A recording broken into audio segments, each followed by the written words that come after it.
नमस्कार दोस्तों, मैं आपका प्यारा दोस्त। आज मैं आपको एक नई और मजेदार मोटिवेशनल स्टोरी सुनाने जा रहा हूं, जिसको सुनकर आपको बहुत कुछ सीखने को मिलेगा। तो चलिए शुरू करते हैं।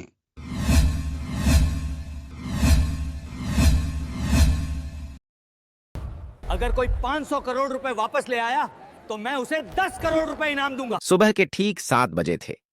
शहर अभी पूरी तरह जागा भी नहीं था, लेकिन मेघराज चौक पर कूड़े की गंध और बसों का शोर पहले से मौजूद था। वहीं फुटपाथ के किनारे फटे हुए बोरे के साथ 12 साल का नील झुका हुआ था। वह प्लास्टिक की बोतलें और टूटी तारें चुन रहा था।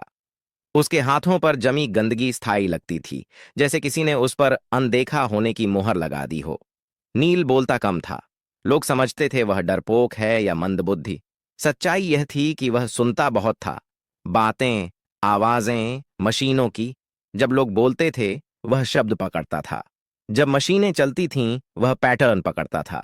ठीक उसके सामने शहर का सबसे बड़ा निजी बैंक खड़ा था। शीशे की ऊंची इमारत। हर सुबह काली गाड़ियों से सूट पहने लोग उतरते, मोबाइल पर चिल्लाते हुए अंदर जाते। नील को अंदर जाने की इजाजत कभी नहीं मिली थी। गार्ड हर बार एक ही शब्द कहता था, भाग यहां से। नील मुस्कुरा देता था और फिर कूड़े में झुक जाता था। उसी बैंक की दीवार से सटा एक पुराना ट्रांसफॉर्मर बॉक्स था। नील अक्सर उसके पास बैठकर सूखी रोटी खाता था। उसे वहां से एक अजीब सी भनभनाहट सुनाई देती थी। बाकी लोगों के लिए वह शोर था, नील के लिए भाषा। उस दिन दोपहर को माहौल बदला हुआ था। बैंक के अंदर अचानक अफरा तफरी मच गई। कर्मचारी अपनी सीटों से उठ खड़े हुए। मैनेजर्स के चेहरे पीले पड़ गए। एक के बाद एक फोन बजने लगे। ऊपर की मंजिल पर बोर्डरूम में चीख सुनाई दी, 500 करोड़ गायब हो गए हैं। ये कोई अफवाह नहीं थी। बैंक के मेन सर्वर से 500 करोड़ गायब हो गए हैं। करोड़ रुपए ऑनलाइन ट्रांसफर हो चुके थे। पैसा न किसी ग्राहक के खाते में था, न किसी विदेशी बैंक में। वह सिस्टम से जैसे फिसल कर हवा में घुल गया था। आईटी टीम दौड़ पड़ी। सर्वर लॉग्स खोले गए, फायरवॉल चेक हुए, साइबर सिक्योरिटी एक्सपर्ट्स को कॉल गया, पुलिस को सूचना दी गई। हर मिनट के साथ बैंक की साख डूब रही थी। बाहर फुटपाथ पर बैठा नील यह सब देख रहा था। उसे कुछ अजीब लगा। बैंक के बैकअप सर्वर की एग्जॉस्ट फैन की आवाज बदली हुई थी। वह लय में नहीं चल रही थी। बीच बीच में एक हल्का सा ठहराव था, जैसे कोई सांस रोक रहा हो। नील उठ खड़ा हुआ। उसने बोरा नीचे रखा और दीवार के पास कान लगा दिया। उसकी आंखें सिकुड़ गईं। यह चोरी नहीं है, वह बुदबुदाया। यह रूट रीडायरेक्शन है। नील को याद आया अपनी मां का चेहरा। मां जो कभी इसी बैंक में क्लीनर थी। एक रात एक्सीडेंट में चली गई। उसके बाद नील सड़क पर आ गया। मां के पास एक पुराना कीपैड फोन था और उसमें कुछ नोट्स। नंबर नहीं, पैटर्न। नील ने जेब से वह मुड़ा तोड़ा कागज निकाला, जिस पर उसने खुद से बनाए निशान लिख रखे थे। वह रोज मशीनों को देखकर नई चीजें समझता और निशान बनाता था। बैंक के अंदर घबराहट बढ़ रही थी। बाहर एक कूड़ा बिनने वाला लड़का खड़ा था, जिसकी नजरें शीशे के पार सर्वर रूम की दीवारों के आर पार देख रही थीं। नील ने गहरी सांस ली। अगर अब नहीं बताया, उसने खुद से कहा, तो पैसा हमेशा के लिए चला जाएगा। उसने बोरा उठाया और बैंक के मुख्य गेट की तरफ बढ़ गया। गार्ड ने उसे देखते ही डंडा उठाया। कहा था ना, यहां मत आना। नील रुका नहीं। उसने पहली बार सीधा आंखों में देखकर कहा, साहब, जो पैसा गया है वो अभी भी इसी बैंक में है। गार्ड हंसा, लेकिन अंदर कहीं ऊपर एक अलार्म और तेज हो गया। और यहीं से कहानी शुरू होती है। गार्ड की हंसी अभी पूरी भी नहीं हुई थी कि बैंक के अंदर से एक महिला बाहर आई। नीले रंग की साड़ी, गले में आईडी कार्ड और चेहरे पर साफ घबराहट।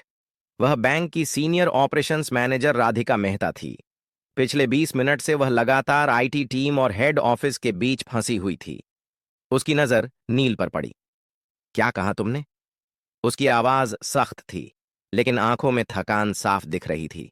गार्ड ने झट से कहा, मैडम, ये कूड़ा बिनने वाला है, झूठ बोल रहा है। नील ने सिर झुकाया, फिर धीरे से बोला, मैडम, पैसा बाहर नहीं गया। सिस्टम ने खुद रास्ता बदला है। अगर अभी कुछ नहीं किया गया तो 3 घंटे बाद वो पैसा अपने आप मिट जाएगा। ये सुनते ही राधिका का दिल धक से रह गया। तुम्हें कैसे पता? उसने बिना सोचे पूछ लिया। नील ने बैंक की दीवार की तरफ इशारा किया। आपके बैकअप सर्वर का फैन 30 सेकंड में एक बार रुक रहा है। ऐसा तब होता है जब लोड जानबूझकर घुमाया जाता है। यह चोरी नहीं है, यह ट्रैप है।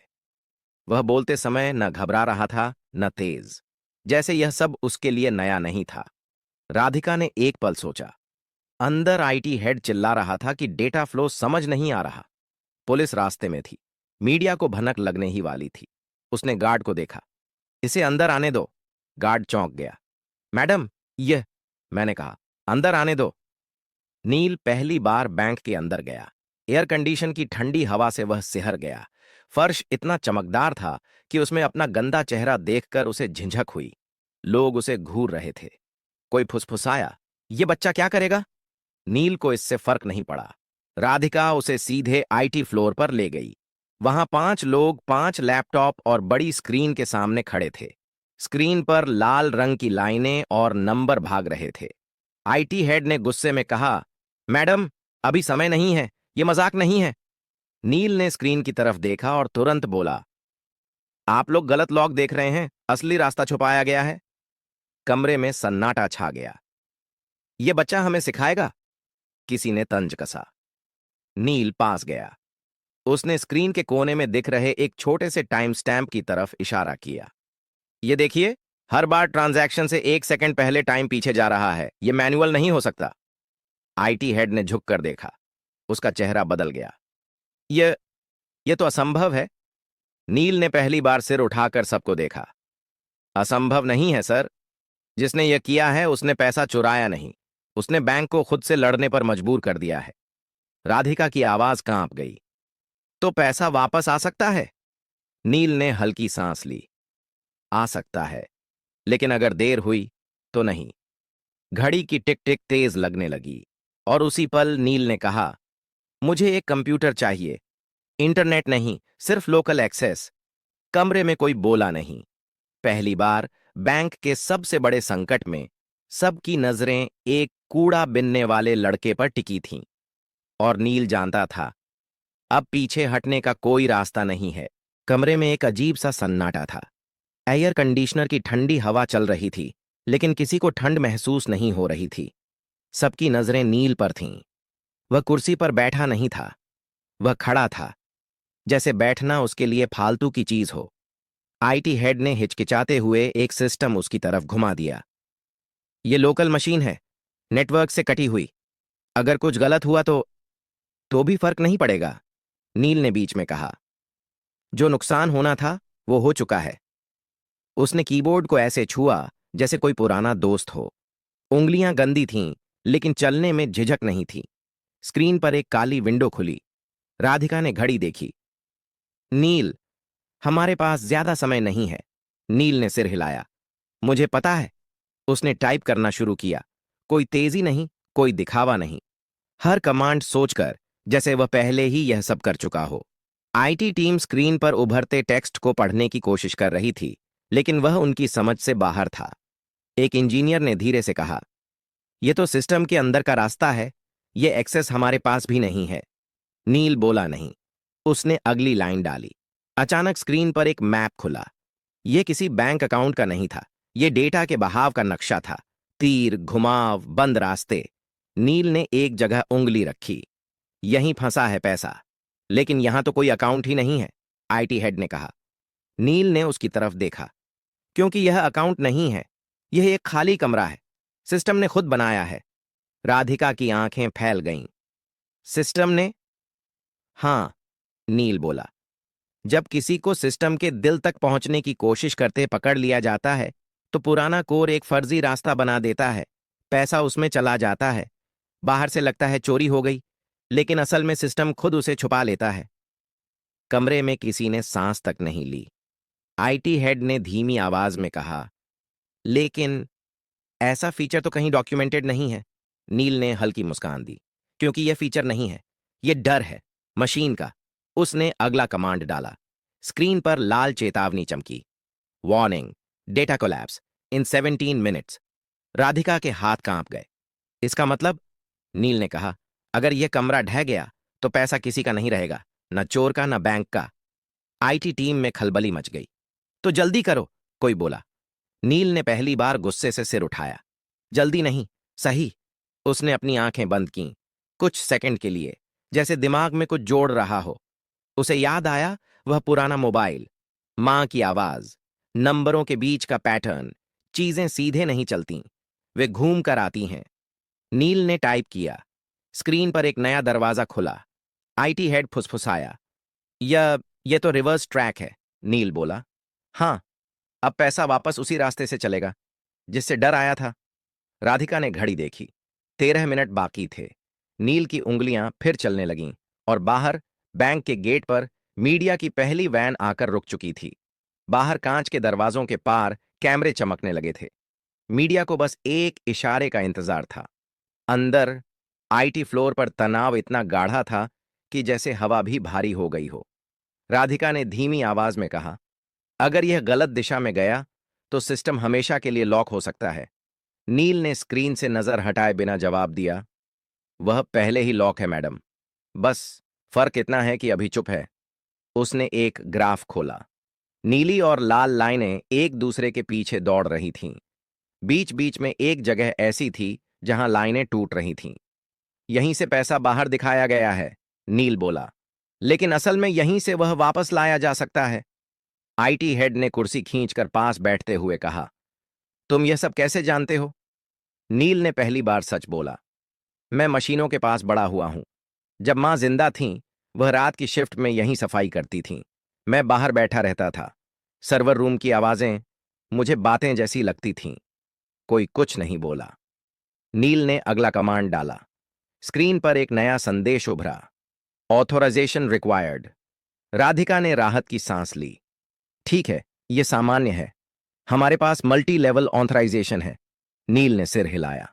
नहीं मैडम, यह सामान्य नहीं है। क्यों? क्योंकि यह ऑथराइजेशन सिस्टम से नहीं आया। यह उस खाली कमरे से आया है जहां पैसा छुपा है। आईटी हेड का चेहरा सख्त हो गया। मतलब सिस्टम खुद तय कर रहा है कि किस पर भरोसा करे? नील ने धीरे से कहा, हां, और उसे आप पर भरोसा नहीं है। कमरे में एक अजीब चुप्पी छा गई। राधिका ने गहरी सांस ली। तो अब क्या होगा? नील ने अपनी जेब से वह मुड़ा तोड़ा कागज निकाला। उस पर टेढ़े मेढ़े निशान बने थे। अब हमें सिस्टम को याद दिलाना होगा कि यह किसके लिए बना था। उसने एक कोड डाला। यह कोई पासवर्ड नहीं था। यह समय, राशि और क्रम का मेल था। वही क्रम जिसमें बैंक हर दिन छोटे खातों को प्राथमिकता देता था। स्क्रीन पर अचानक हजारों छोटे ट्रांजैक्शन चमक उठे। 10 रुपए, 50 रुपए, 200 रुपए। आईटी टीम हड़बड़ा गई। ये क्या कर रहे हो? इससे सिस्टम और स्लो हो जाएगा।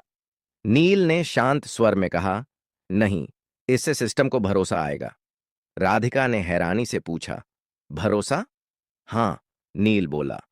मशीनें ताकत पर नहीं चलती, वे पैटर्न पर चलती हैं। और सबसे सच्चा पैटर्न है छोटे लोगों का पैसा। स्क्रीन पर चेतावनी बदलने लगी। Trust index rising. IT head ने आंखें मल लीं। यह मीटर पहले कभी नहीं देखा, नील ने कहा। क्योंकि आपने कभी सिस्टम से पूछा ही नहीं कि उसे क्या चाहिए। घड़ी पर नजर पड़ी।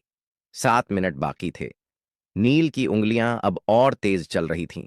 और उसी वक्त बैंक के मेन सर्वर से एक धीमी सी बीप की आवाज आई, जैसे कोई सोया हुआ दिमाग जाग रहा हो।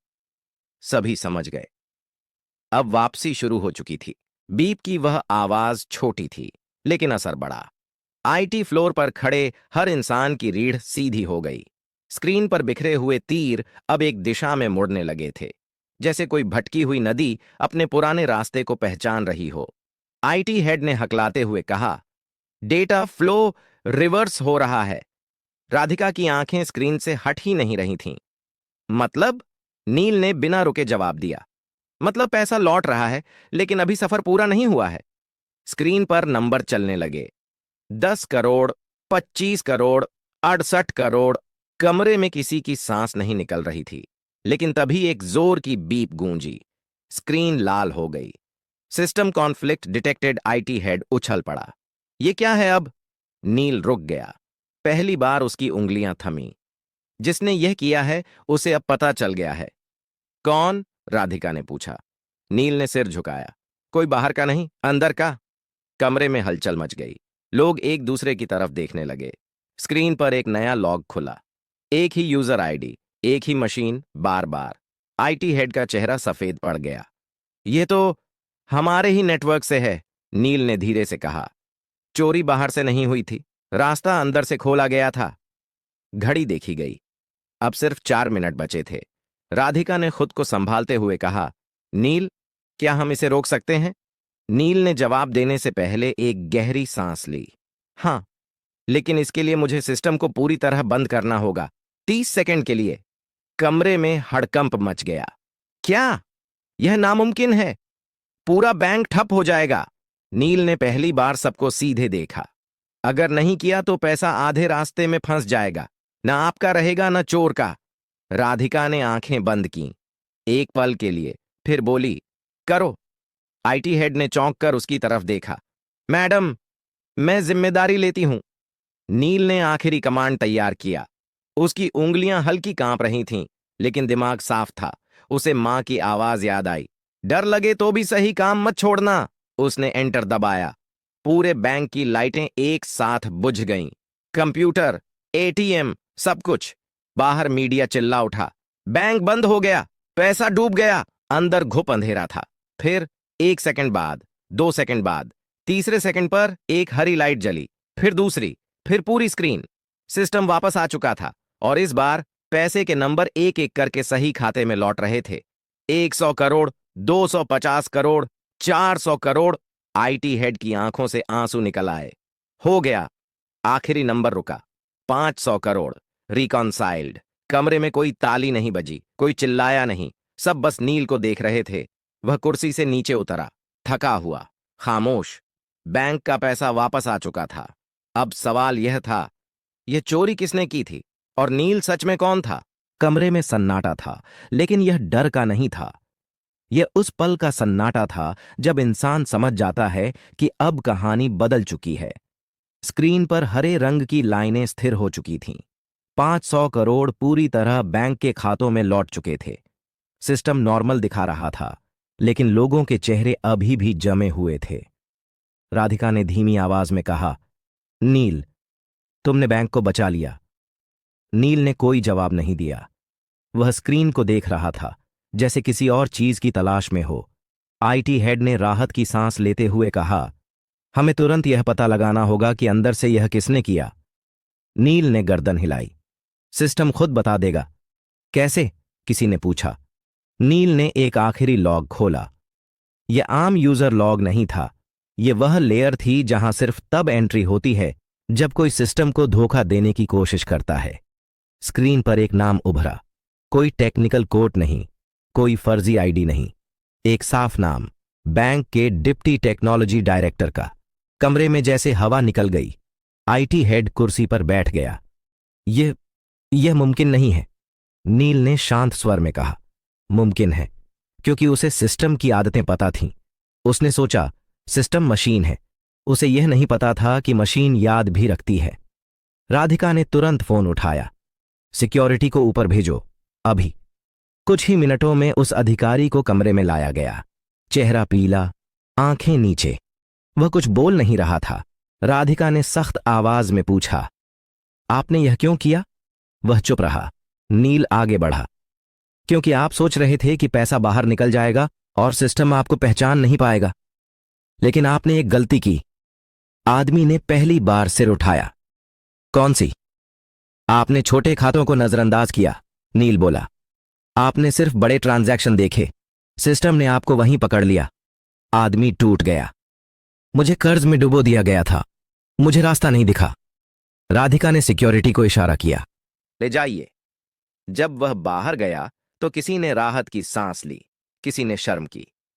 नील अब दरवाजे की तरफ बढ़ने लगा।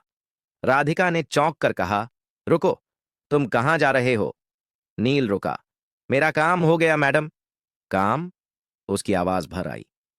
तुम्हें पता है तुमने क्या किया है? बैंक, ग्राहक, पूरा सिस्टम। नील ने धीरे से कहा, मैंने सिर्फ जो गलत था उसे सही किया है। राधिका आगे बढ़ी। तुम्हें इनाम मिलेगा, नौकरी मिलेगी, पढ़ाई, सब कुछ। नील ने पहली बार हल्की मुस्कान दी। अगर आप सच में कुछ देना चाहती हैं तो एक काम कीजिए, क्या?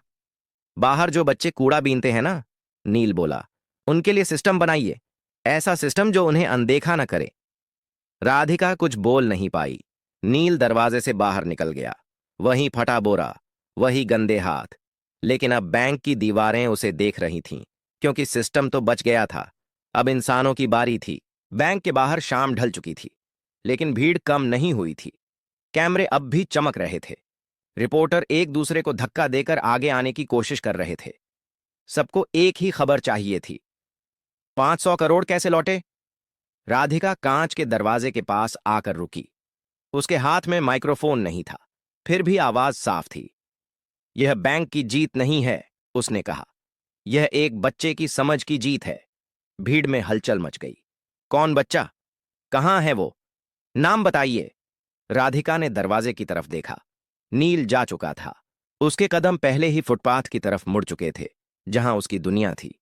टूटे डिब्बे, प्लास्टिक की बोतलें और मशीनों की आवाजें। उसे नहीं पता था कि पीछे क्या हो रहा है, लेकिन शहर को पता चल चुका था। कुछ ही घंटों में खबर फैल गई। एक कूड़ा बिनने वाला लड़का, बैंक की चोरी, 500 करोड़ वापस। सोशल मीडिया पर सवाल उठे। यह लड़का कौन है? इसे मौका क्यों नहीं मिला पहले? हमने कितनी नील जैसे बच्चों को अनदेखा किया? अगली सुबह बैंक के बाहर एक पोस्टर लगा। अगर आप नील को जानते हैं, हम उससे मिलना चाहते हैं। उसी सुबह नील ट्रांसफॉर्मर बॉक्स के पास बैठा था। उसने पोस्टर देखा, पढ़ा, फिर नजर हटा ली। उसके लिए पोस्टर नया नहीं था। नई थी लोगों की नजर।